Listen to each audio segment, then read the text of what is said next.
공포카페 커피와 함께 앓은 독서 아야지지 유키토 장편소설 현정수 옹김 어나더. 다음날 26일 일요일 오전, 여느 때처럼 할머니가 내게 필요한 물건들을 챙기고 왔다가 그럼 내일 또 올게 라는 말을 남기고 돌아갔다. 그때 마치 교대하듯이 전혀 예상도 못한 문병객이 찾아왔다. 노크를 하고 문을 연 사람은 내가 입원한 뒤로 계속 신세를 지고 있는 간호사 미즈노 씨였다. 그리고 들어오세요라는 그녀의 말에 모습을 드러낸 사람은 이제껏 한 번도 본 적 없는 남녀 2인조였다.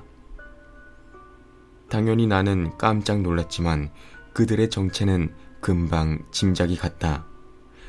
둘 다 내 또래였고 모두 교복을 입고 있었기 때문이다. 안녕, 사카키바라 코이치지? 오른쪽에 자리한 남학생이 자신이 대표라는 듯 입을 열었다. 보통 키에 보통 체격, 검은색 차이나 칼라 교복 차림인 녀석은 매끈하고 시원스러운 얼굴에 모범생 같은 은퇴 안경을 끼고 있었다. 우리는 요미야마키타 중학교 3학년 3반이야. 아, 그렇구나. 나는 카자미라고 해. 카자미 토모이코. 이쪽은 사쿠라기. 사쿠라기 유카리라고 해. 잘 부탁해. 여자애는 감색 블레이저를 입고 있었다. 양쪽 다 극히 평범한 중학교 교복이었지만 내가 다니던 도쿄의 사립중학교와는 분위기가 매우 달랐다. 나하고 사쿠라기는 3반 남자 반장과 여자 반장이야. 3반을 대표해서 왔어. 침대 위에서 고개를 갸웃거리며 나는 당연한 질문을 했다. 무슨 일로 온 거야? 전화가 왔잖아? 사쿠라기 유카리가 말했다. 카자미와 마찬가지로 은퇴 안경을 낀 사쿠라기는 조금 통통한 체형에 머리가 어깨 죽지까지 닿는 세미롱 헤어였다. 원래는 네가 지난주 월요일부터 나올 예정이었는데 갑자기 병이 났다고 들었어. 그래서 반 대표로 문병을 가자는 이야기가 나왔어. 저기, 이건 3반 모두가 보내는 거야. 사쿠라기가 가지고 온 꽃다발을 내밀었다. 색색깔의 튤립을 모아놓은 것이었다. 튤립의 꽃말은 배려였던가? 파괴였던가? 선생님께 병에 대해서도 들었어. 기흉이라고 하는 폐 쪽의 병이라고. 이젠 괜찮아? 카자미 토모이코가 말했다. 아, 이젠 괜찮아. 고마워. 나는 밀려 올라오른 웃음을 억누르며 대답했다. 갑작스러운 그들의 방문에 놀라긴 했지만 솔직히 기쁘기도 했다. 게다가 병실을 찾은 두 사람의 모습이 마치 무슨 애니메이션에나 나올 법한 반장 캐릭터로 보여서 은근히 우습기도 했다. 걱정해준 덕분에 라고 말해야 할까? 순조롭게 회복하고 있으니 아마 곧 튜브도 뗄 수 있을 거야. 정말 잘 됐구나. 갑자기 큰 고생을 했네. 각자 한마디씩 하며 3학년 3반의 두 반장은 얼굴을 마주 보았다. 도쿄에서 이사 왔다며? 사카키바라. 꽃다발을 창가에 놓으며 사쿠라기가 물었다. 왠지 은근슬쩍 뭔가 살피는 듯한 눈치였다. 나는 응 맞아 라고 대답했다. K땡땡 중학교에 있었다며? 굉장하다. 유명한 사립학교잖아. 거기서 무슨 일로? 집안 사정 때문에 이쪽으로 오게 됐어. 요미야마시에 사는 건 처음이야? 그런데 그런 걸 왜 물어봐? 아, 혹시 옛날에 이쪽에서 살지 않았나 싶어서. 옛날에 와본 적은 있지만 살았던 적은 없어. 이어서 카자미가 질문을 던졌다. 오랫동안 머무른 적은? 이상한 질문을 하네. 나는 조금 신경이 쓰여서 글쎄? 라고 대답을 흐렸다. 외가가 이곳에 있거든. 기억은 잘 안 나지만 아주 어렸을 적이라면 혹시 오래 머무른 적이 있을지도. 두 사람의 질문 공세는 여기서 끝나고 이거 말인데 라며 침대로 다가온 카자미가 가방에서 큼직한 봉투를 꺼내 내밀었다. 이건 뭐야? 그동안 공부한 수업 노트야. 필요할 것 같아서 복사해 왔는데 혹시 괜찮다면. 일부러 이렇게까지. 고마워. 노트를 들여다보니 역시 전에 다니던 학교에서 이미 배운 내용이었다. 그렇지만 그들의 순수한 마음 씀씀이에 고마워라고 거듭 말했다. 이런 친구들과 함께 한다면 작년에 있었던 기분 나쁜 일들도 의외로 깨끗하게 잊을 수 있을지도 모르겠다. 아마 골든위크가 끝난 뒤에나 등교하게 될 것 같지만 잘 부탁해. 이쪽이야말로. 카자미가 대답했다. 녀석은 사쿠라기 쪽을 흘끗 눈짓을 하더니 저기 사카키바라? 하면서 왠지 머뭇머뭇하는 표정으로 나를 향해 오른손을 내밀었다. 악수하지 않을래? 나는 조금 어이가 없었다. 악수? 이런 장소에서 한창 얘기를 하다가 갑자기 악수를 청하다니.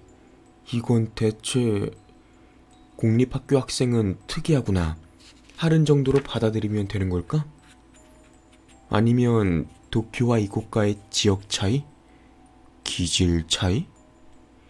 그런 생각이 들었지만 그렇다고 싫어라고 거절할 수도 없었다. 나는 태어난 척하며 오른손을 내밀었다. 자신이 악수 제의를 했으면서 카자미의 손에는 그리 힘이 담겨 있지 않았다. 기분 탓인지 그의 손에는 식은땀이라도 밴 듯 축축한 감촉이 느껴졌다. 입원한 지 8일째가 되는 월요일은 작은 해방의 날이었다. 폐에서 공기의 유출이 완전히 멎은 게 확인되어 드레나지의 튜브를 뽑게 되었다. 이것으로 간신히 나를 헐메었던 기계에서 벗어날 수 있었다. 오전 중에 치료를 마친 나는 문병훈 할머니를 배웅한 뒤 오랜만에 바깥 공기를 쐬기 위해 병실을 나섰다. 의사 말로는 앞으로 이틀쯤 상태를 보고 문제가 없으면 퇴원할 수 있다고 했다. 다만 한동안은 되도록 안정을 취하라는 말도 덧붙였다. 반년 전의 경험도 있어서 그 점은 더 강조하지 않아도 충분히 알고 있었다. 학교에 갈 수 있는 날은 역시 연휴가 끝난 뒤인 5월 6일이 될까? 할머니가 운전하는 투박한 검은색 새들이기 떠나가는 것을 지켜본 뒤 나는 병동 앞들에서 발견한 벤치에 앉았다. 해방의 날에 어울리는 좋은 날씨였다. 따스한 봄 햇살, 서늘하고 시원한 바람. 산이 가까이 있어서인지 들새 소리가 이쪽 저쪽에서 들려왔다. 도쿄에서는 한 번도 들어보지 못한 휘파람새 소리도 이따금 섞여 들려왔다. 눈을 감고 천천히 심호흡을 했다. 튜브를 뽑아낸 부위가 약간 쑤시긴 했지만 흉통이나 숨막힘 증상은 깨끗이 사라졌다. 좋다. 건강하다는 것은 참으로 멋진 일이다. 한동안 해늙은이 같은 감상에 접근한 뒤 병실에서 가지고 온 핸드폰을 꺼냈다. 이참에 아버지에게 연락해야겠다 싶었다. 건물 바뀌니 의료기기의 악영향 훈훈으로 주의받을 일은 없을 것이다. 일본과 인도의 시차는 서너 시간 정도다. 이쪽이 지금 오전 11시가 지났으니 저쪽은 아침 7시나 8시쯤 됐을까? 망설임 끝에 결국 핸드폰 전원을 껐다. 아버지는 아침잠이 많다. 더욱이 이국에서 조사와 연구 생활로 상당히 지쳐 있을 것이다. 이런 용건으로 이 시간에 잠을 깨우는 것은 지나친 행동일 것이다. 그 뒤로도 잠시 벤치에 멍하니 앉아 있었다. 슬슬 일어선 것은 점심시간이 가까워졌기 때문이다. 솔직히 말해서 병원밥은 맛이 없었지만 회복 중인 15살 소년에게 식사는 아주 절실한 문제였다. 병동으로 돌아가서 로비를 가로질러 엘리베이터 홀로 향했다. 막 닫히려는 엘리베이터를 발견하고 급히 문틈으로 미끄러져 들어갔다. 엘리베이터에는 성객이 한 명 있었다. 아, 죄송합니다. 가볍게 사과하며 상대의 모습을 확인한 순간 나도 모르게 하는 소리를 뱉어냈다. 성객은 교복 차림의 소녀였다. 어제 문병 왔던 사쿠라기 유카리의 교복과 같은 감색 블레이저. 그렇다면 이 소녀도 요미야마 기타 중학교 학생인가? 학교에 가지 않고 이 시간에 어째서 이런 곳에. 작고 가냘픈 체구에 선이 몹시 가른 중성적인 외모의 소녀였다. 쉐기쇼트 보부의 새까만 머리와 대조적으로 피부색은 상당히 엷어서 뭐라고 할까? 흡사 밀랍처럼 보였다. 그 전에 무엇보다도 먼저 주의를 끈 것은 소녀의 왼쪽 눈을 덮고 있는 하얀 안대였다. 눈병을 앓고 있는 것일까? 아니면 다치기라도 한 것일까? 소녀에게 신경을 빼앗긴 바람에 엘리베이터의 이동 방향을 너무 늦게 깨닫고 말았다. 엘리베이터는 위쪽이 아니라 아래쪽으로, 위층이 아니라 지하층을 향해 움직이고 있었다. 컨트롤 패널에 늘어서 있는 버튼을 보니 지하 2층에 불이 들어와 있었다. 나는 가려던 층의 버튼을 누르는 것도 뒤로 미룬 채 저기 너 요미키타 학생이야? 라고 안대 소녀에게 과감히 말을 걸었다. 소녀는 전혀 동요하는 기색 없이 흐릿하게 고개만 끄덕였다. 지하 2층에 뭐 볼 일이라도 있어? 그래. 하지만 거긴 전해줄 물건이 있어. 모든 감정을 봉인한 듯한 차가우면서도 담담한 말투였다. 기다리고 있거든. 불쌍한 나의 반쪽이 거기에. 수수께끼 같은 소녀의 말에 당황하는 사이 엘리베이터가 멈추고 문이 열렸다. 안대 소녀는 묵묵히 내 옆을 스치고 발소리도 없이 지하에 홀로 나아갔다. 그때 가슴에 붙이고 있는 그녀의 두 손가지에 뭔가 하얀 물건이 빠져나와 있는 것을 발견했다. 마치 작은 인형의 손 같은 하얀 빛깔에. 저기 너. 나는 엘리베이터 문 밖으로 상반신을 살짝 내밀며 소녀를 불렀다. 너 이름이 뭐야? 어두컴컴한 복도를 홀로 걸어가던 소녀가 한순간 발을 멈췄다. 그러나 나를 돌아보지는 않고 메이, 쌀쌀맞게 대답하는 것이었다. 미사키 메이. 그러더니 소녀는 리놀륨 바닥 위를 미끄러지듯 걸어갔다. 나는 숨을 멈추고 소녀의 뒷모습을 바라보았다. 일말의 안타까움과 함께 뭐라 표현하기 힘든 불안감이 엄습했다. 병동 지하 2층. 이곳에는 병실은 고사하고 검사실도 치료실도 없을 것이다. 입원 중에 자연스럽게 얻은 지식이었다. 지하 2층에 있는 것은 창고와 기계실, 그리고 영한실 뿐. 어쨌든 이것이 나와 그 기묘한 소녀 메이와의 첫 만남이었다.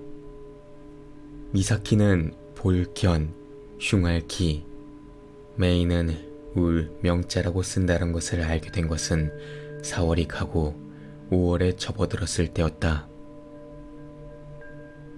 레이, 잘 잤니? 사랑스럽다고 하자면 사랑스럽지만 듣기에 따라서는 어쩐지 찝찝한 날카로운 목소리다. 저 녀석의 목소리엔 무슨 생각이 들어있을까? 어쨌든 이런 이른 아침에 그런 소리를 조잘대면 대답하긴 난처하다. 레이, 잘 잤니? 레이! 레이는 네 이름이잖아. 그렇게 불평해봤자 물론 의미가 없다. 상대는 인간이 아니라 새니까. 외할아버지와 외할머니가 기르는 구간주였다. 몸집이 작으니 아마도 암컷이겠지 라고 할머니가 말했다. 이름은 레이. 이름은 아마도를 붙여서 2살 정도. 재작년 가을 애완동물 가게에서 발견하고 충동 구매했다고 한다. 마당에 접한 툇마루 가장자리에 그녀가 지내는 네모난 새장이 놓여있다. 굵직한 대오리가 만들어진 구간롱이라고 부르는 구간조용 새장이다. 잘 잤니? 레이, 잘 잤니? 5월 6일 수요일 아침 오전 5시를 넘긴 엄청나게 이른 시간에 나는 눈을 뜨고 말았다. 열흘간의 입원 생활로 일찍 자고 일찍 일어나는 규칙적인 생활 습관이 몸에 배긴 했지만 아무리 그래도 오전 5시에 일어나는 것은 너무 이르다. 어제 잠자리에 든 것이 상당히 밤이 깊은 뒤였으니 건강이 염려되는 15살 남자로서는 수면 부족도 이만저만이 아니다. 1시간만이라도 더 자보려고 눈을 감았지만 도무지 잠이 오지 않았다. 5분 뒤에는 포기하고 일어나 잠옷 차림으로 세면실로 향했다. 어머나 코이치, 일찍 일어났구나.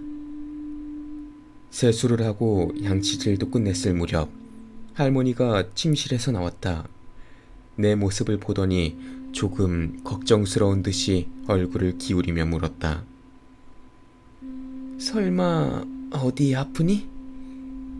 아니요, 그냥 눈이 일찍 떠져서요. 그렇다면 괜찮지만 무리하면 안 된다? 괜찮다니까요. 나는 가볍게 웃으며 내 가슴을 툭툭 두드려 보였다. 그러고는 아침 식사 때까지 남은 시간을 어떻게 때울까 생각하며 나에게 주어진 2층 공부방 겸 침실로 향했다. 그때 충전기에 끼워서 책상 위에 올려둔 핸드폰이 울리기 시작했다. 누구지? 이런 시간에. 아, 이런 비상시적인 시간에 핸드폰을 울릴 상대라면 한 사람밖에 없다. 어이쿠, 잘 잤냐? 잘 지냈어? 집어든 핸드폰에서 들려온 것은 예상대로 아버지 요스케의 목소리였다. 이쪽은 새벽 2시다. 덥다고 인도는. 무슨 일이에요? 무슨 일이고 뭐고 오늘부터 학교에 간다며. 격려에 전하지. 아, 네. 몸 상태는 좀 어때? 퇴원한 뒤로 쭉 안정을 취하고 있었냐? 요컨대 갑자기 저쪽의 목소리가 갈라지면서 끊어질 것 같았다. 액정 화면을 확인해보니 전파의 강약을 표시하는 안테나 마크가 간신히 한 줄, 그것도 사라졌다가 나타났다가 하며 아슬아슬했다. 들리냐, 코이치? 잠깐만요. 이쪽 전파 수신이 안 좋은 모양이에요. 대답과 함께 방을 나와 전파 상황이 좋아 보이는 지점을 찾아 어슬렁거리다가 발견한 장소가 레이의 구간롱이 놓인 1층 퇴마루였다. 몸 상태는 괜찮아요. 걱정 안 하셔도 돼요. 퇴마루의 유리문을 열면서 보류하고 있던 질문에 대답했다. 이번 발병과 치료에 대한 경위는 태어나는 날 전화로 이미 전했다. 그렇다고 해도 어째서 이렇게 아침 일찍, 이쪽은 5시 반인데. 새 학교에 가기 전이라 긴장하고 있을 거 아니냐. 병에서 막 빠져나온 차민이 더욱 그럴 테고, 그래서 일찍 잠에서 깨고 말았겠지? 하하, 이거야 원. 속을 훤히 들여다보고 계시네. 뭐 그게 네 성격이니까 빠릿빠릿한 듯 보이지만 실은 꽤 예민한 신경의 소유자. 이건 분명히 네 아버지를 닮은 게지.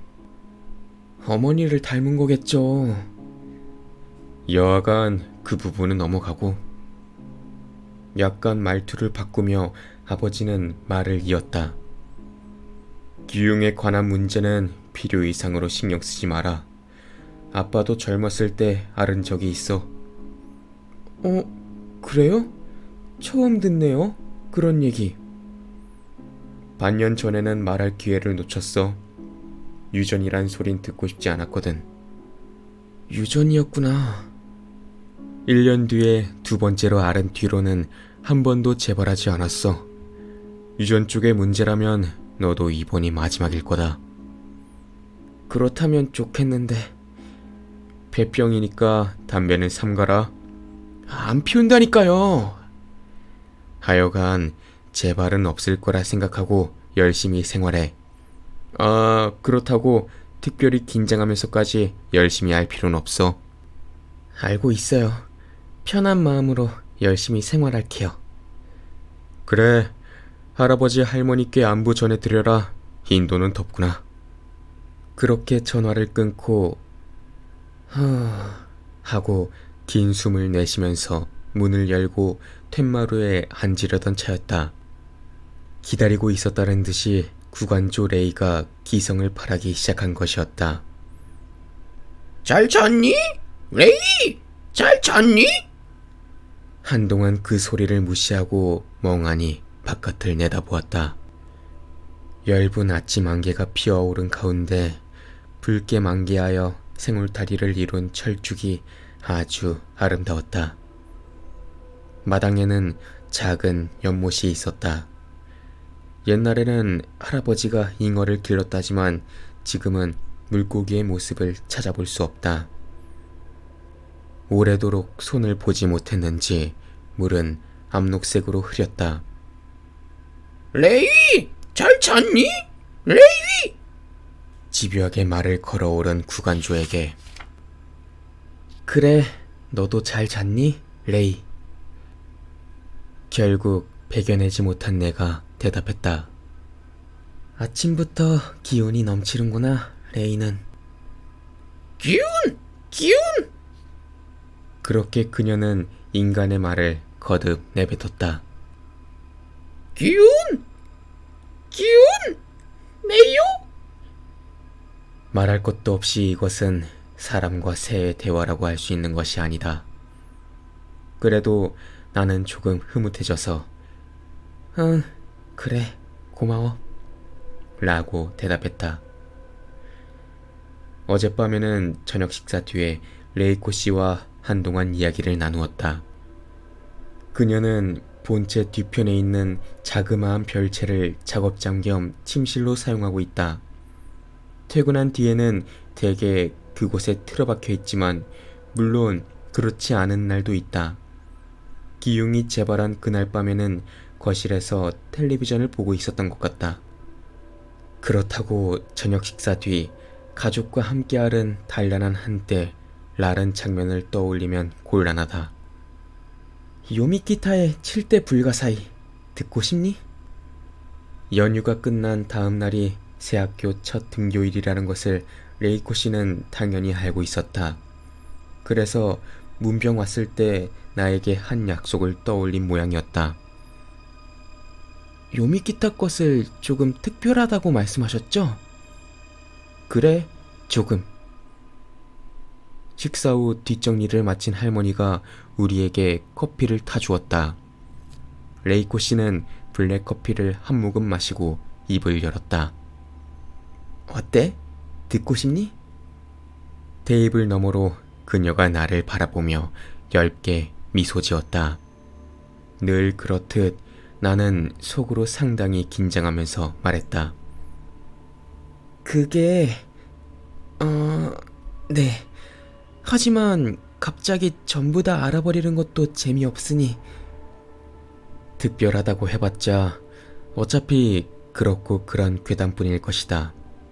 교사의 어느 계단이 한 단 늘었다 줄었다 한다든가, 미술실의 석고상이 피눈물을 흘린다든가.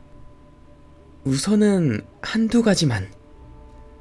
뭐 알아두면 새로운 반 친구들과 이야깃거리가 될지도 모르지. 일단 내가 옛날에 가장 먼저 들은 것부터 말해줄게. 레이코 씨가 들려준 이야기는 예전에 체육관 뒤에 있었던 동물 사육장을 둘러싼 불가사의였다. 어느 날 아침, 사육장에서 기르던 토끼와 모로모트가 전부 사라졌다. 사육장 문은 부서져 있었고 안에는 수많은 핏자국이 있었다. 경찰에도 신고되어 소동이 벌어졌지만 사라진 동물들은 한 마리도 찾을 수 없었고 누구의 짓인지도 알 수 없었다. 사육장은 얼마 안가 헐렸지만 그 뒤로 사육장에 있던 곳 근처에서 피투성이의 토끼나 모로모트들이 이따금 목격되었다고 한다. 이 이야기에는 이상한 뒷이야기가 붙어 있어. 사육장에 있는 혈흔을 경찰이 분석해보니 그건 토끼의 피도 모르모트의 피도 아닌 인간의 피였다는 거야. 그것도 RH-AB형. 나는 으아 하고 신음했다.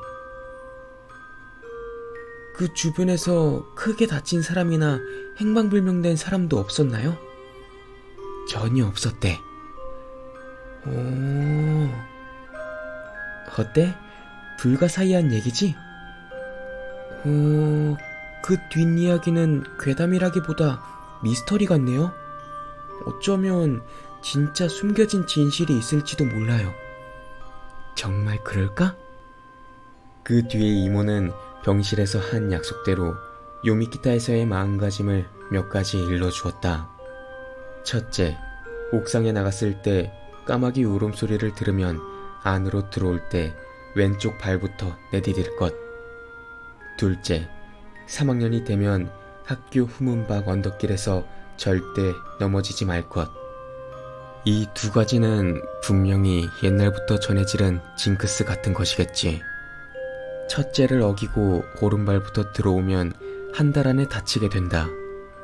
둘째를 어기고 그 언덕길에서 넘어지면 고교 입시에 실패한다. 그런 식의 경고가 전해온다고 한다. 셋째는 앞들 것과는 전혀 다른 아주 현실적인 마음가짐이었다. 반의 결정사항은 반드시 지킬 것. 레이코 씨는 여전히 진지한 얼굴로 말했다.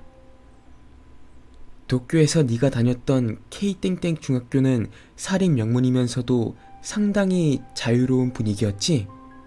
학생 개개인의 자유의지를 존중해 줄은 요미키타 같은 지방 공립학교에서는 그런 면에서 전혀 상반된 분위기일 거야. 개인보다 집단의 입장이 중요시되는. 그러니까 요컨대 뭔가 마음에 들지 않는 점이 있어도 눈을 감고 다른 사람들과 함께 행동하라는 말인가? 그렇다면 특별히 어려운 요구는 아니다. 전에 다니던 학교에서도 나는 소극적이든 적극적이든 그러려고 노력했으니까. 나는 시선을 조금 내리고 커피잔을 입으로 옮겼다. 이모는 진지한 얼굴로 이야기를 계속했다. 요미키타에서의 마음가짐 넷째는 코이치! 할머니의 기운찬 목소리가 끼어드는 바람에 곰곰이 이어가던 간밤의 회상이 끊어졌다. 나는 잠옷차림으로 텐마루에 앉아서 무릎을 끌어안고 있었다. 한가로운 아침 공기와 따사로운 아침 햇살이 기분 좋아서 나도 모르게 그 자리에 눌러 앉아버린 것이다. 코이치, 밥 먹어야지. 할머니가 계단 아래서 2층을 향해 소리치는 모양이었다. 밥? 벌써? 벽시계를 확인하니 7시가 되어가고 있었다. 에? 이러저러 하다가 1시간 정도나 여기서 멍하니 시간을 보내고 말았다. 내가 지금 제정신인가? 밥 먹으란다, 코이치. 이번에는 할머니가 아니라 할아버지의 쉰 목소리가 들려왔다. 그것도 아주 가까이서. 깜짝 놀라서 뒤를 돌아보았다. 목소리는 장지문 너머 방에서 들려온 것이었다. 전혀 눈치채지 못한 사이에 할아버지가 그곳에 와 있었다. 살짝 장지문을 열어보니 할아버지는 잠옷 위에 얇은 갈색 카디건을 걸친 채 불단 앞에 앉아 있었다. 안녕히 주무셨어요, 할아버지? 그래. 잘 잤니? 할아버지가 맥 빠진 어조로 말했다. 코이치는 오늘도 병원이냐? 병원은 이제 퇴원했다니까요. 오늘은 학교예요, 학교. 오, 학교에 가는구나. 그렇지. 할아버지는 몸집이 무척 작아서 등을 구부리고 타다미 위에 앉으면 주름투성이의 원숭이 인형처럼 보였다.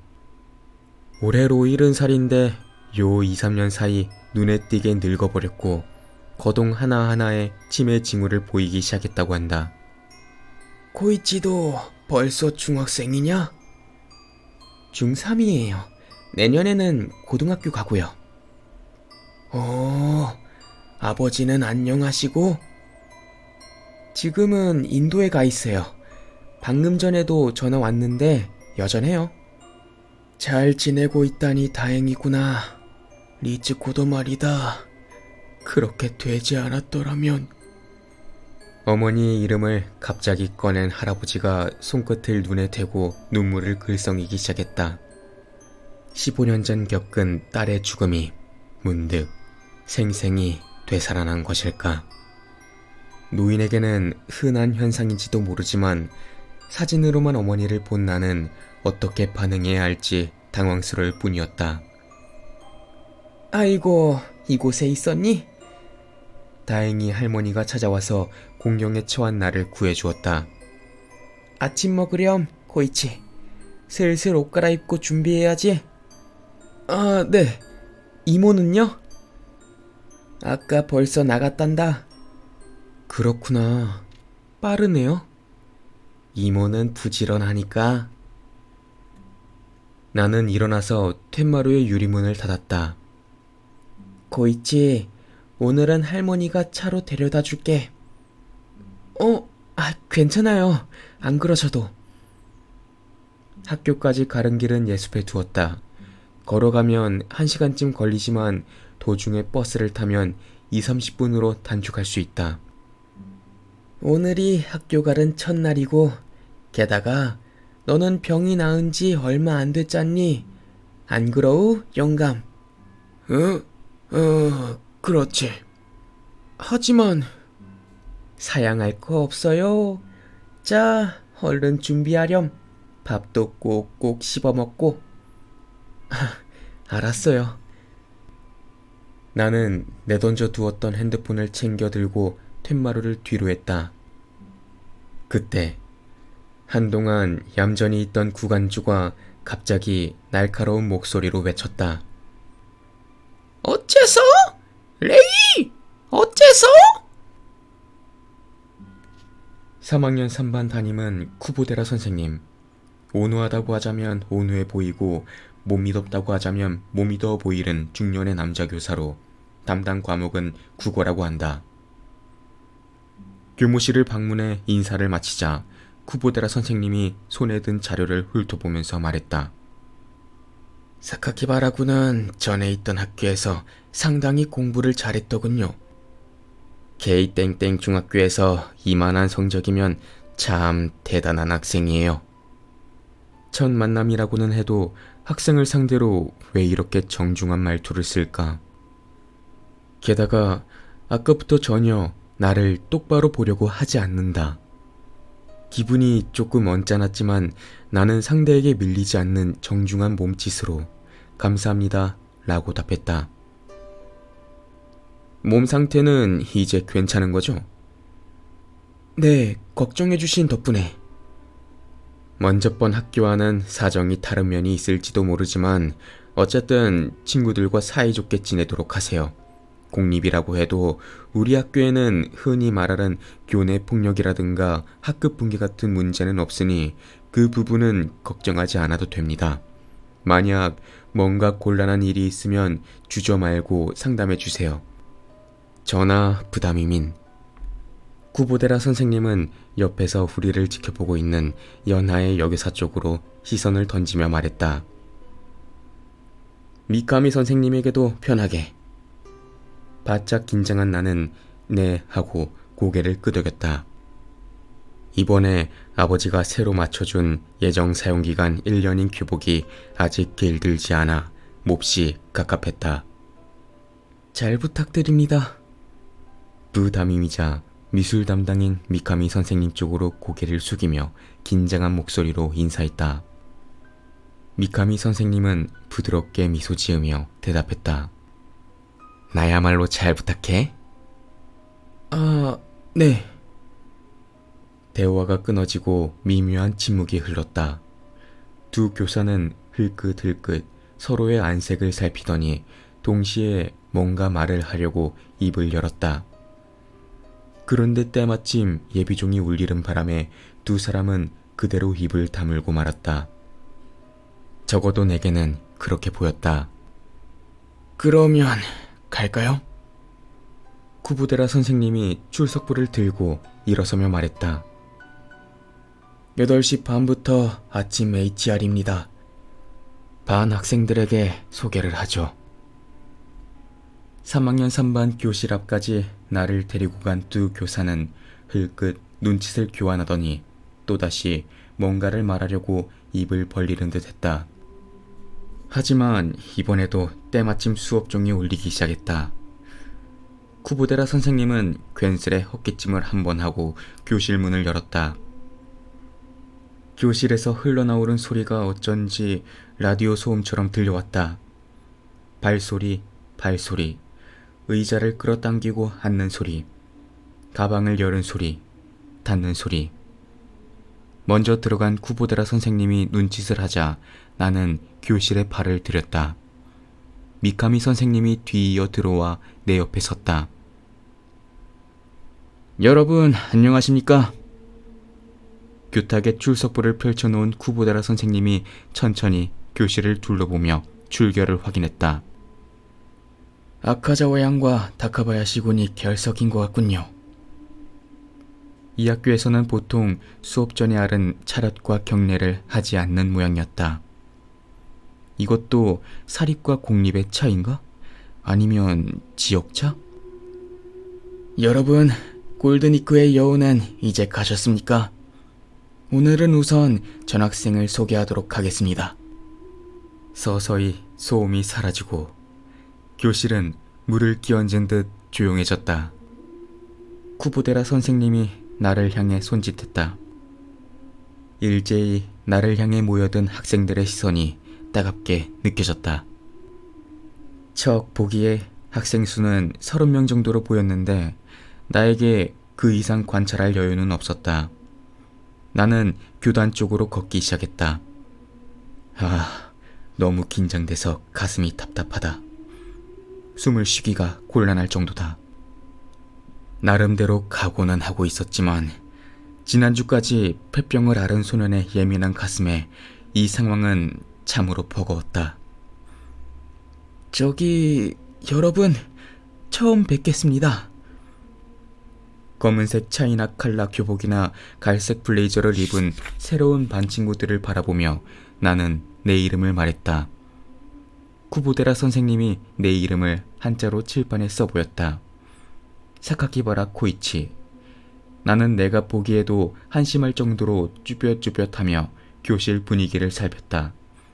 다행히 내 신경을 거스르는 움직임은 느껴지지 않았다. 지난달에 도쿄에서 요미야마로 왔습니다. 아버지 일 때문에 한동안은 이곳에 있는 외가에서 지내게 되었습니다. 마음속으로 가슴을 쓸어내리며 나는 내쳐 말했다. 지난달 20일부터 등교할 예정이었는데 어쩌다 몸이 안 좋아져서 입원하는 바람에 그래서 오늘에야 간신히 이렇게 나올 수 있었습니다. 앞으로 잘 부탁드립니다. 이런 경우에는 취미라든가 특기라든가 좋아하는 연예인이라든가 그런 이야기도 해야 하는 걸까? 아니, 그보다는 입원한 나에게 문병 와주고 꽃다발을 보내줘서 고맙다는 답례 인사를 해야 할까? 그렇게 망설이고 있는데 그러니 여러분, 쿠보데라 선생님이 나의 뒷말을 받아 이어주었다. 오늘부터 3학년 3반의 새로운 학생으로서 사카키바라 군과도 사이좋게 지내도록 하세요. 이곳 생활에 익숙하지 않은 부분이 많을 테니 다 같이 알려주길 바랍니다. 서로 도와가며 남은 1년 중학교 생활을 즐겁게 보내도록 노력합시다. 다 함께 노력해서 내년 3월에는 반 모두가 건강하게 졸업할 수 있도록. 마지막에 아멘이라고 덧붙일 것만 같은 어투였다. 나는 어쩐지 등 부근이 가려웠지만 반 친구들은 모두 얌전히 귀를 기울이고 있었다. 그때 맨 앞줄에서 아는 얼굴을 발견했다. 문병을 왔던 반장 중 한 사람, 카자미 토모이코였다. 나와 시선이 마주치자 카자미는 어색한 웃음을 보였다. 병실에서 악수를 나눌 때 느꼈던 축축함이 떠올라서 나는 괜스레 오른손을 바지 주머니에 찔러 넣었다. 그때 함께였던 여자 반장 사쿠라기 유카리는 어디 있을까? 쿠보데라 선생님이 한 자리를 가리키며 말했다. 그러면 사카키바라고는 저 자리에 앉도록 하세요. 교단에서 왼편, 복도에 접한 맨 가장자리 줄의 뒤에서 세 번째 책상이 비어 있었다. 나는 인사를 한 뒤 지정된 자리로 걸어갔다. 가방을 옆에 내려놓고 의자에 앉고 나서 다시 한번 교실을 둘러보았다. 그제야 나는 알아챘다. 교단에서 오른편, 교정에 접한 창가자리 맨 끝에 있는 그 애의 모습을. 교실 앞쪽에서 보면 마침 그 창가자리가 햇빛의 역광을 받고 있었다. 눈부신 빛 때문에 내가 그 애의 존재를 깨닫지 못한 모양이었다. 내 자리에서 보아도 역광의 상태에 극적인 변화는 없었지만 그래도 그곳에 자리가 있고 누군가가 앉아있다는 것은 분명히 알 수 있었다. 단어가 지닌 이미지와는 반대로 그 눈부신 빛에는 어째서인지 어떤 악의 같은 것이 느껴졌다. 그것을 몸의 절반으로 받아내며 앉아있는 그 애의 모습은 윤곽도 불분명한 형체로밖에 파악되지 않았다. 빛의 한복판에 숨어있는 어둠, 이라는 생각이 들기도 했다. 가벼운 아픔의 빛깔을 띤 어떤 예감과 기대에 사로잡힌 채 나는 몇 번이나 눈을 깜빡였다. 깜빡일 때마다 그 형체는 서서히 윤곽을 드러내더니 이윽고 볕의 방향이 조금 이동하면서 뚜렷한 모습으로 내 눈에 다가왔다. 그 소녀가 그곳에 있었다. 병원 엘리베이터에서 만났던 안대 소녀. 지하 2층의 어두컴컴한 복도를 발소리도 없이 걸어갔던 메이. 누구에게도 들리지 않게 나는 중얼거렸다. 미사키 메이. 10분간의 SHR이 끝나자 담임인 쿠보데라 선생님은 그대로 교단에 머물고 부담임인 미카미 선생님만 교실을 나갔다. 담임이 남은 것은 우리 반 1교시 수업이 그가 담당한 과목이기 때문이다. 쿠보데라 선생님의 국어 수업은 내 예상대로 평범하고 수수했다. 변함없이 정중한 말투로 알아듣기 쉽게 설명했지만 뭐랄까 악센트가 없다고 할까 리듬감이 없다고 할까 유컨대 별 특징 없이 밋밋했다. 하지만 물론 여기서 따분하다는 기색을 보여서는 안 된다. 나쁜 인상을 줄 것이 틀림없다. 선생님에게도 아마 반 친구들에게도. 치근대는 주름에 저항하면서 나는 새 교과서를 쏘아보았다.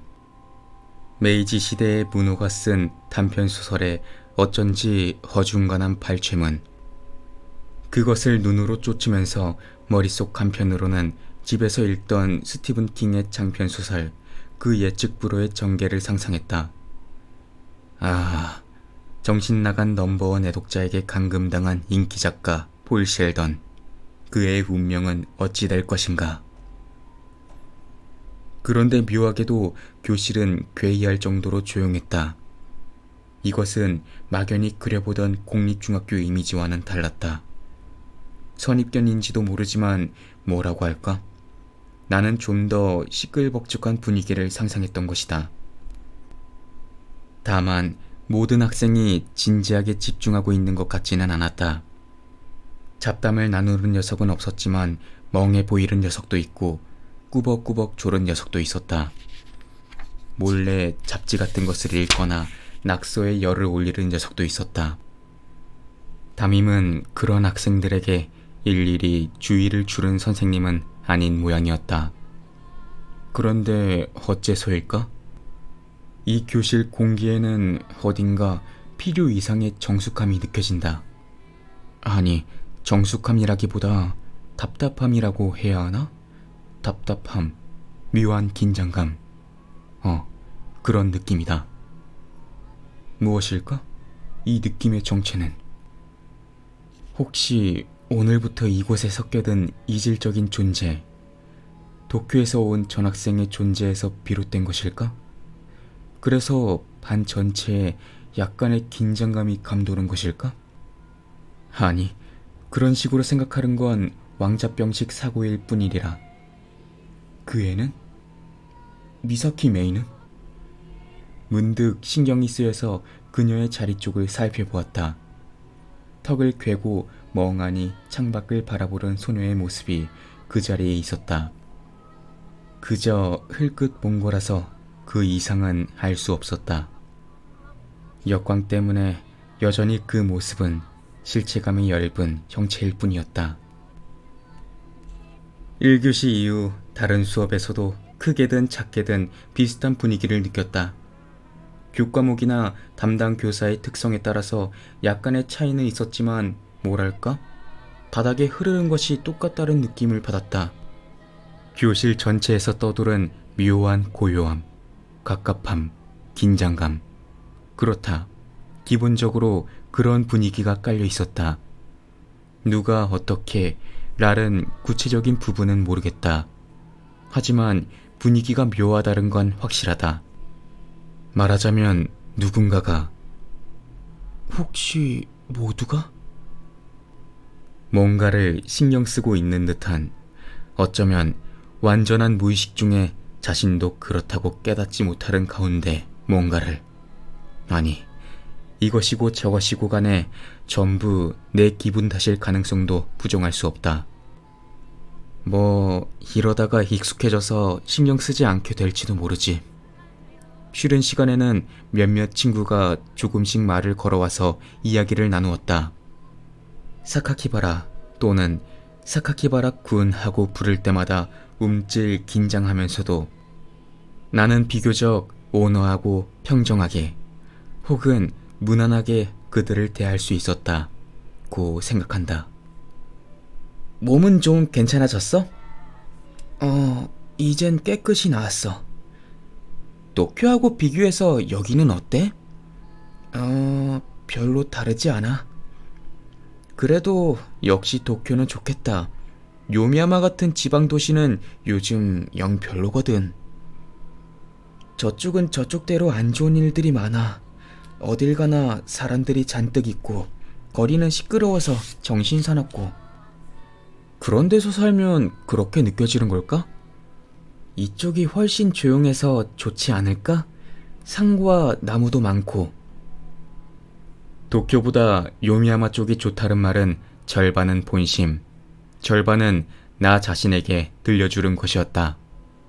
아버지가 대학 교수라면서? 어디 외국에 연구하러 가셨다며? 쿠부데라 선생님이 말씀하셨어. 그래서 다들 알고 있어. 그렇구나. 전에 다녔던 중학교 같은 것도? 응, 다들 알고 있어. 참, 꽃을 가지고 병문안 가자는 건 미카미 선생님 제안이었어. 그랬구나. 이왕이면 미카미 선생님 쪽이 담임이었으면 좋았을 텐데. 미인이고 싹싹하잖아. 그렇게 생각 안 해? 그건 좀 미묘하네. 저기, 너는... 아버지는 올해 봄부터 1년 정도 인도에 머무르실 거야. 인도? 더운 나라에 가셨네? 정말 더운 모양이야. 이런저런 응대를 하는 한편 이따금 신경이 쓰여서 미사키 메이의 모습을 찾아보았다. 그런데 그녀는 수업이 끝날 때마다 곧바로 자리를 비워버렸다. 그렇다고 교실 안 어딘가에 있는 것도 아니었다. 쉬는 시간에는 꼭 밖에 나간다는 규칙이라도 있는 걸까? 계속 두리번거리네? 무슨 문제라도 있어? 아니, 그냥. 병실에서 준 수업 노트 도움 좀 됐어? 많이 도움 됐어. 점심시간에 학교 시설물들 좀 안내해 줄까? 모르면 불편한 게 많잖아. 그 말을 꺼낸 것은 테시카와라라는 남학생이었다. 교칙으로 학생들은 학교에서 이름표를 달고 있어서 자기소개 없이도 성은 알 수 있었다. 테시카와란 카자미 토모이코와 친한 모양인지 둘이서 나에게 말을 걸어왔던 것이다. 그래, 고마워. 부탁할게. 대답을 한 나는 또다시 무심코 미사키 메이의 자리를 바라보았다. 슬슬 다음 수업 시간이 시작될 시간인데도 그녀의 모습은 보이지 않았다. 바로 그때 기묘한 사실 하나를 깨달았다. 교정에 접한 창가 자리의 맨 끝, 그곳에 놓여있는 그녀의 책상이 다른 책상들과는 달리 아주 낡았다는 것을.